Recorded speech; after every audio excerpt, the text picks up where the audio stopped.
On December 11th, the Catholic Church commemorates Saint Damasus I, who served as Pope from 366 to 384 and played a crucial role in shaping the Church's relationship to Scripture and preserving its unity.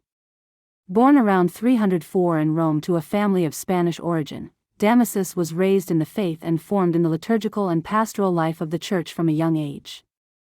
His father served as a priest at the Church of St. Lawrence outside the walls, where Damasus began his own ministry first as a deacon and then as a priest. His election as Bishop of Rome followed the death of Pope Liberius, but it was not uncontested. A rival claimant, Ursinus, drew support and sparked unrest. Despite the political tensions, Damasus remained steadfast in preserving the unity and doctrinal integrity of the Church.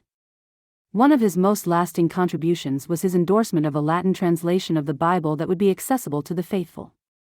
He entrusted Saint Jerome with the task of revising the existing Latin texts, resulting in the Vulgate, which became the standard Latin edition of Scripture for the Western Church. Saint Damasus also fostered a deep reverence for the martyrs of the early Church. He opened and restored access to the Roman catacombs, inviting Christians to pray at the tombs of those who had given their lives for Christ. He composed poetic epitaphs to honor these saints and ensure their memory endured. Throughout his pontificate, Damasus emphasized the authority of sacred Scripture, the unity of the Church, and reverence for those who bore witness to the faith. In an era marked by doctrinal disputes and divisions, his leadership strengthened the Church's fidelity to apostolic teaching. Saint Damasus died in 384 in Rome, yet his legacy lives on, in the enduring influence of the Latin Bible, in the honored memory of the martyrs, and in the ongoing call to unity and faithfulness within the Catholic Church.